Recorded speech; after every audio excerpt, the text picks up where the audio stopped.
Bonjour mes amis, que Dieu vous bénisse tous, mais qu'il vous bénisse vraiment. L'infinie miséricorde de Dieu vienne arriver jusqu'à vous, vous qui êtes par terre prostrés, vous qui, il semble qu'il n'y a plus d'espérance pour vous, dû à vos erreurs, vos failles, vos péchés. Un jour, vous avez expérimenté la miséricorde de Dieu, vous avez expérimenté sa grâce divine, ses faveurs, mais à cause d'une situation ou une autre, vous êtes tombé, vous êtes resté prostré. Les années passent et vous continuez de la même manière, par terre, prostré. Il semble que votre situation actuelle est pire qu'antérieurement, avant d'avoir eu une expérience avec Dieu. Mais après que vous avez eu cette expérience, que vous êtes tombé, il semble que votre situation est devenue bien pire, celle que vous aviez avant d'avoir une expérience avec Dieu. Mais ne restez pas triste, non, ni désespéré, parce que j'ai une bonne nouvelle pour vous, une excellente nouvelle pour vous. D'ailleurs, cette nouvelle, ces bonnes nouvelles, je crois que le Saint-Esprit nous les donne précisément pour vous. Je ne sais pas qui vous êtes, mais je sais que vous vous emboîtez parfaitement dans cette situation. Voyez, hier, j'étais en train de parler avec un serviteur de Dieu, un homme de Dieu, qui, pour une question de faille, par un manque d'attention, ou parce qu'il ne veillait pas, cette personne est tombée en tentation. Et pour peu, très peu, vraiment, très peu, elle a presque tout perdu. Donc elle m'expliquait, évêque, si j'avais un ennemi, aussi féroce soit-il, je n'aimerais pas qu'il passe ce que j'ai passé, car j'ai traversé des eaux profondes de désespoir, d'agonie. J'ai traversé, passé des nuits infâmes. J'ai passé des moments, on dirait que cela s'emboîte dans le verset qui parle du tourment éternel qu'il y aura dans les temps ardents de feu et de soufre. On dirait que j'étais déjà là. Mais,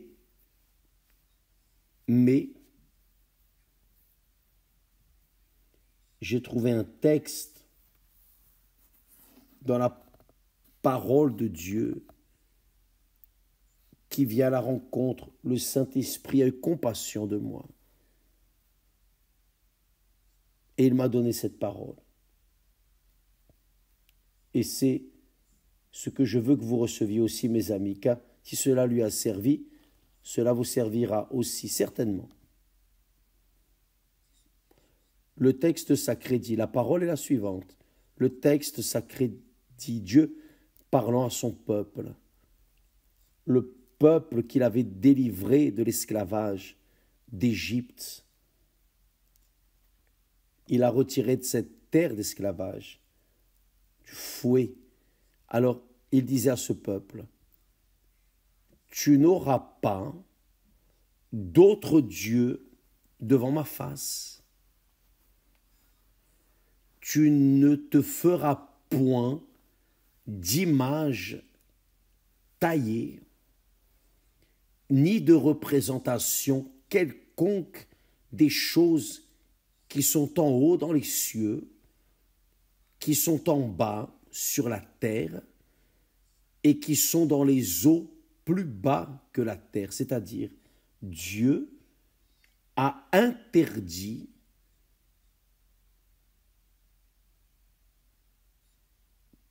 à son peuple de faire ou d'adorer ou de vénérer des images, quelles qu'elles soient, de sculpture. Il a abominé cela. Et il dit davantage, tu ne te prosterneras point devant elles, et tu ne les serviras point, car moi, l'Éternel, ton Dieu, je suis un Dieu jaloux, qui punit l'iniquité des pères sur les enfants, jusqu'à la 3e et la 4e génération de ceux qui me haïssent. C'est-à-dire, quand la personne se rebelle contre Dieu, fait ce qui contrarie sa parole, ses commandements, alors l'Éternel dit, je suis un Dieu jaloux qui punit l'iniquité des pères sur les enfants jusqu'à la 3e et la 4e génération. C'est-à-dire, je vais punir les enfants, les petits-enfants, les arrière-petits-enfants et les arrière-petits-enfants. 4e génération. Arrière-petits-enfants.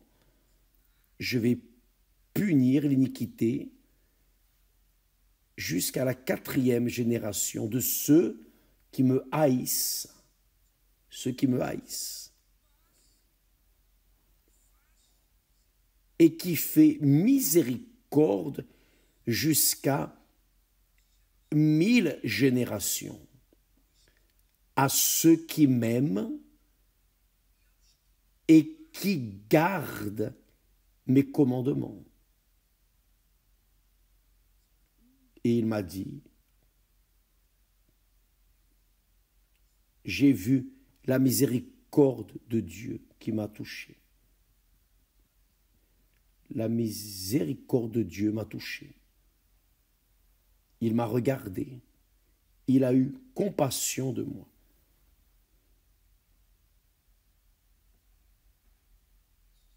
Et j'ai ressuscité.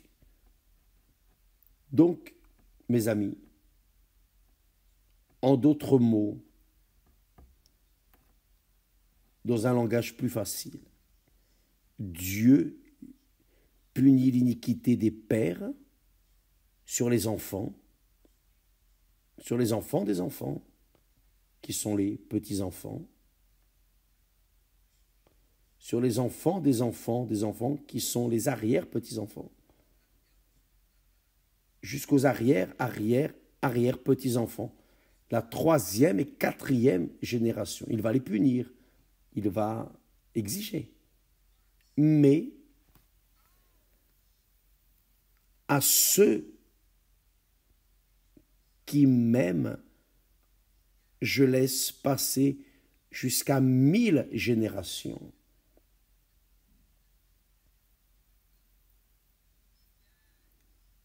Mille générations.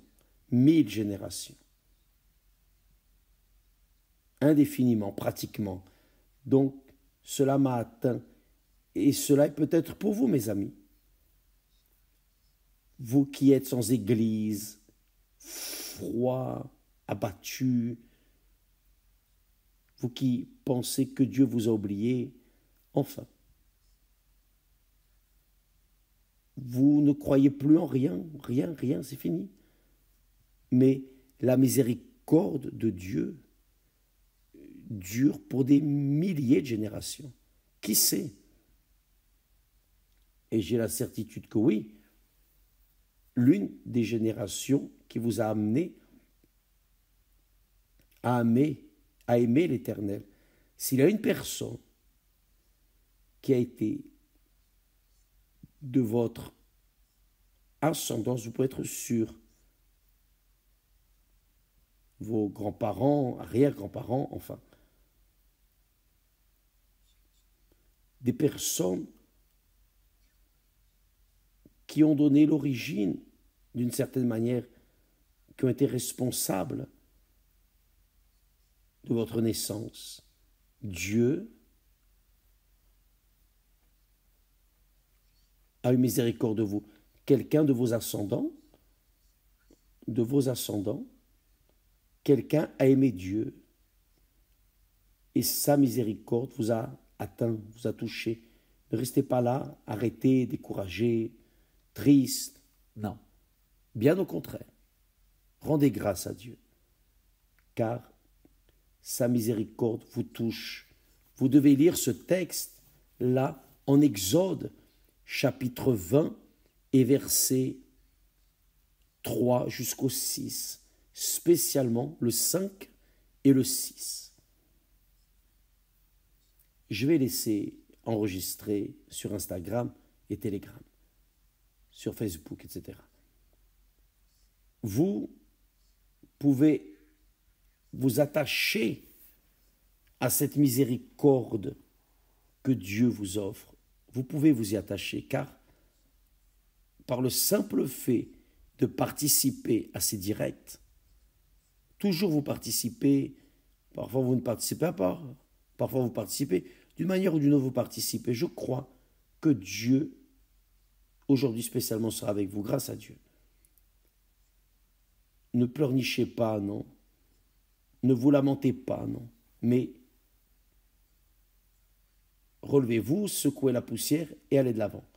Car Dieu est avec vous. Et voyez, le Seigneur Jésus dit de ce qu'il aime, il parle là dans le texte sacré. Voyez, le Seigneur Jésus, parfois vous dites, ah, je n'aime pas Dieu, je ne sens rien. Vous pensez qu'aimer Dieu, c'est sentir. Et ce n'était pas ça. Aimer, ce n'était pas sentir. Ce n'était pas sentir. Voyez ce qu'est aimer véritablement. Ce qu'est véritablement l'amour envers Dieu ou l'amour de Dieu. Le Seigneur Jésus a dit, si quelqu'un m'aime, il gardera ma parole, c'est-à-dire il décidera de garder, d'observer ma parole, il obéira à ma parole, c'est-à-dire l'amour lié à une décision de la tête. Ça, c'est l'amour que Dieu veut. Parce que si nous dépendions de notre cœur pour aimer Dieu, comment pouvons-nous aimer quelqu'un que nous ne touchons pas, que nous ne sentons pas, que nous ne voyons pas? Ce n'est pas possible. Car Dieu est esprit. Mais quand l'amour traite de décision, alors la personne peut décider, car elle a le pouvoir, l'autorité de décider. Elle peut décider de garder la parole de Dieu, d'observer, d'obéir, pour qu'alors, le Seigneur Jésus dit, si quelqu'un m'aime, il gardera ma parole, et alors mon Père l'aimera. Mon Père l'aimera. C'est-à-dire, si vous aimez le Fils, le Père vous aimera. Et nous viendrons, c'est-à-dire le Père, le Fils et le Saint-Esprit, nous viendrons vers lui et nous ferons notre demeure en lui. Celui qui ne m'aime pas ne garde point mes paroles. C'est-à-dire une personne qui n'aime pas Dieu fait précisément ce que le diable a fait. Il l'affronte. Celui qui ne m'aime pas ne garde point mes paroles. Celui qui ne m'aime pas ne garde point mes paroles. L'amour n'a rien à voir avec les sentiments. Il a à voir avec l'attitude, l'action. Donc, mes amis, n'attendez pas de sentir l'amour de Dieu. Non. N'attendez pas cela. Vous n'allez pas le sentir. Vous n'allez pas le sentir. Car Dieu n'attend pas non plus que vous sentiez de l'amour pour lui. Il n'attend pas cela. Ce que Dieu nous offre, c'est son Fils pour que celui qui croit en lui, c'est-à-dire celui qui obéit à sa parole, suit sa parole, ça n'a rien à voir avec le sentiment, c'est l'attitude. Ça a à voir avec l'attitude. Donc ça, c'est celui que Dieu aime et c'est celui qui aime Dieu. Donc je ne sens pas l'amour de Dieu. Je ne touche pas l'amour de Dieu. Rien de tout cela. Je sais qu'il m'aime car sa parole vient à la rencontre de mon besoin, de ma vie. Ça, c'est l'amour. Comme ce fut le cas,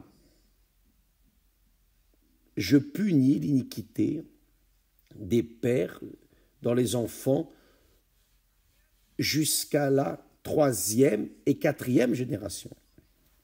Cependant, ceux qui m'aiment, qui obéissent à ma parole, qui écoutent ma voix et qui obéissent, ma miséricorde les atteint jusqu'à 1000 générations. C'est-à-dire la miséricorde de Dieu. Dieu a plus de plaisir à être miséricordieux que vengeur ou punisseur. Donc acceptez cela, mes amis, car ça c'est l'amour de Dieu pour vous. En écoutant ces paroles, certainement que le Saint-Esprit est en train de vous convaincre qu'elles sont véritables. Et une fois que vous avez cette conviction, vous commencez à faire ce qui est correct à partir de maintenant. Laissez les choses erronées en arrière, cessez de faire ce que vous savez qui contrarie la parole de Dieu, la volonté de Dieu, et commencez à faire ce qui est correct, ce qui est juste. Priez pour les personnes qui ont failli contre vous, car si vous avez failli avec Dieu, faites attention, Dieu a été miséricordieux pour vous sauver, donc vous devez avoir miséricorde envers ceux qui vous ont fait du mal. Ne restez pas là, déchus, prostrés, en vous lamentant, écoutant la voix du diable qui dit « c'est ça même, tu dois te venger ». Rien de tout cela. Allez de l'avant, Dieu est avec vous. Il vous offre le salut maintenant. Il vous offre l'amour, son amour pour vous maintenant. Ma miséricorde vous a atteint. C'est ce que Dieu est en train de vous dire. Que Dieu vous bénisse et à demain au nom du Seigneur Jésus-Christ. Amen. Grâce à Dieu.